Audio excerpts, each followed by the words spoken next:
उप विदेश मंत्री ने कहा है कि रूस जंग रोकने के लिए बिना शर्त बातचीत के लिए तैयार है।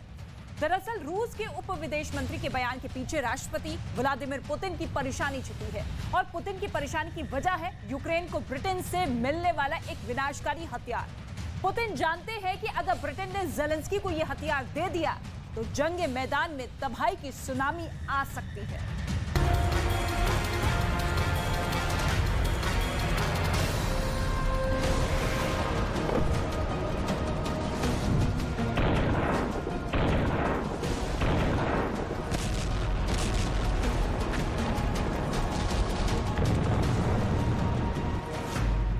रूस के खिलाफ बड़ी तबाही की तैयारी।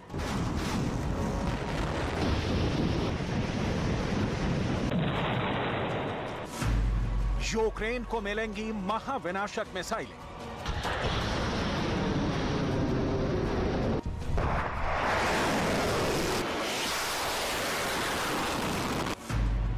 ज़ेलेंस्की की मिसाइल ब्रिगेड से डरे पुतिन।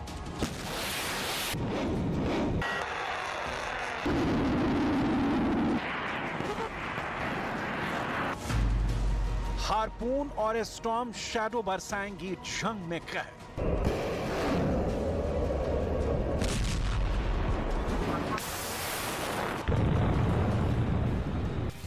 रूस और यूक्रेन के बीच जारी 355 दिन की जंग में एक ऐसा टर्निंग पॉइंट आने वाला है जो रूस के राष्ट्रपति व्लादिमीर पुतिन के लिए परेशानी का सबसे बड़ा बायस बनने वाला है।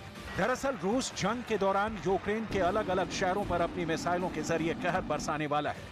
लिहाजा यूक्रेन में बर्बादी के बरसते बारूद की तस्वीरें देखने के बाद ब्रिटेन यूक्रेन को एक ऐसा विनाशकारी हथियार दे सकता है जो राष्ट्रपति पुतिन की वॉर ब्रिगेड पर तबाही की सुनामी की तरह बरस सकता है।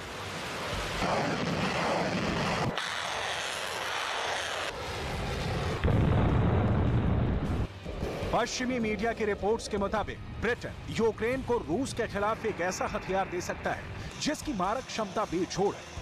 ये वो हथियार है जिसकी टारगेट डिस्ट्रक्शन कैपेबिलिटी से कोई इनकार नहीं कर सकता। ये वो हथियार है जिसे मॉडर्न वॉरफेयर मशीनरी में सबसे अव्वल नंबर पर रखा गया है। आइए अब आपको बता दें कि आखिर यूक्रेन को ब्रिटेन कौन सा विनाशकारी हथियार देने वाला है। पश्चिमी मीडिया की खबर के मुताबिक ब्रिटेन यूक्रेन को हार्पून मिसाइल या फिर स्टॉर्म शैडो मिसाइलें दे सकता है। इन दोनों ही मिसाइलों की सबसे बड़ी खासियत यह है कि इन दोनों की ही रेंज 200 किलोमीटर से ऊपर है और अगर यूक्रेन को ये मिसाइलें मिल गईं तो इसका सीधा सा मतलब निकलता है कि यूक्रेन इन हाई प्रिसीजन मिसाइलों की बदौलत बड़ी आसानी से रूस की सेना और उसके सैन्य ठिकानों को निशाना बना सकता है।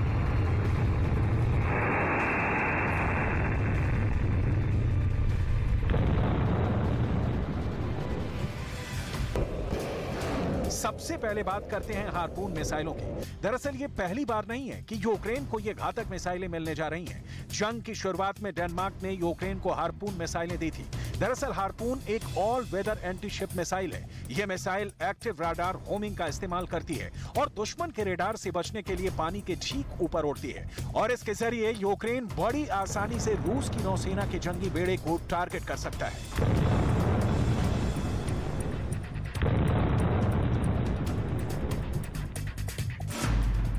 हार्पून मिसाइल के दो वेरिएंट हैं। पहला AGM-84E stand of land attack missile, दूसरा AGM-84HK SLAM-ER stand of land attack cruise missile. इस मिसाइल को फिक्स्ड विंग एयरक्राफ्ट, युद्धपोत, पनडुब्बी और तैनात कोस्टल डिफेंस बैटरी के जरिए लॉन्च किया जा सकता है।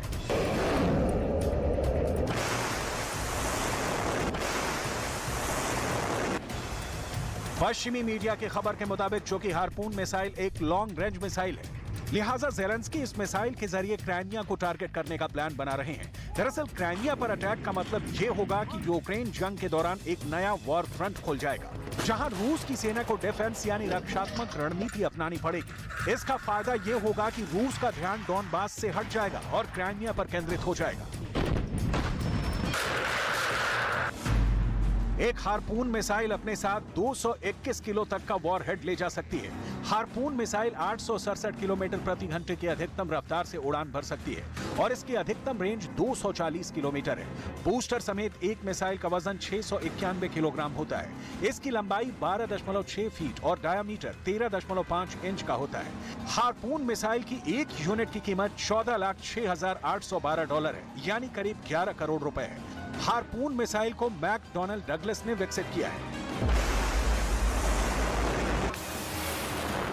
And I'm pleased that today we have agreed that we will expand our training program, a program that has trained 10,000 troops in the last 6 months alone, to your Marines and fighter jet pilots, ensuring the armed forces of Ukraine are able to defend their country for generations to come.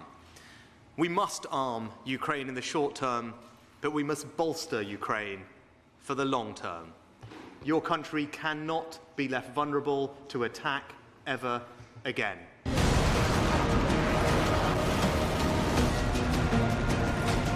दरअसल रूस और Ukraine के बीच लगातार भीषण जंग छिड़ी हुई है।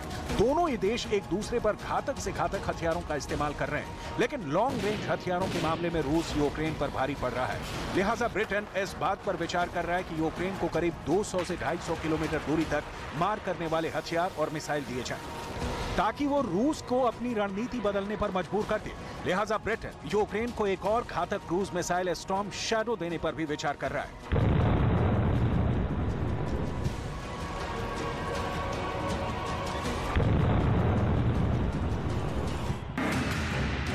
ब्रिटेन इसलिए भी यूक्रेन को स्टॉर्म शैडो लॉन्ग रेंज मिसाइलें देने पर विचार कर रहा है, क्योंकि जंग में रूस यूक्रेन के खिलाफ ब्रूट फोर्स टैक्टिक्स का इस्तेमाल कर रहा है। और इस बीच ज़ेलेंस्की को एक और घातक मिसाइल की खेप मिलने की खबर से रूस में खलबली मच गई है। स्टॉर्म शैडो एक लॉन्ग रेंज क्रूज मिसाइल है और फायर एंड फॉरगेट सिद्धांत पर काम करती है, यानी एक बार दागने के बाद स्टॉर्म शैडो अपने टारगेट को तबाह करने के बाद ही रुकती है। इस मिसाइल को फ्रांस और ब्रिटेन की रक्षा कंपनियों ने मिलकर विकसित किया है। आइए अब आपको ये बता दें कि आखिर यूक्रेन को मिलने वाली इस घातक मिसाइल के बारे में सुनकर ही पुतिन की फौज के हौसले क्यों पस्त हो रहे हैं। स्टॉर्म शैडो को स्कैल्प मिसाइल भी कहा जाता है। स्टॉर्म शैडो एक एयर लॉन्च मिसाइल है। स्टॉर्म शैडो 560 किलोमीटर की दूरी तक मार कर सकती है। ये 1000 किलोमीटर प्रति घंटे की उड़ान भरने में सक्षम है। इसका कुल वजन 1300 किलोग्राम है और ये 450 किलो के वॉरहेड ले जाने में सक्षम है। इसकी लंबाई 16 फीट 9 इंच और डायमीटर 19 इंच होगा। सिर्फ इतना ही नहीं, आइए अब आपको ये भी बता दें कि स्टॉर्म शैडो का नाम सुनते ही दुश्मन खेमा क्यों कांपने लगता है।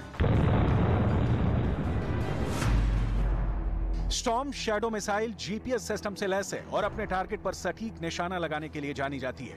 एक बार फाइटर जेट से लॉन्च होने के बाद यह मिसाइल खुद ही अपने टारगेट को ढूंढ लेती है। स्टेल्थ तकनीक से लैस होने की वजह से यह मिसाइल दुश्मन के रडार को आसानी से चकमा दे सकती है। इस मिसाइल को जमीन पर बड़े ठिकानों को पूरी तरह से तबाह करने में अचूक माना जाता है।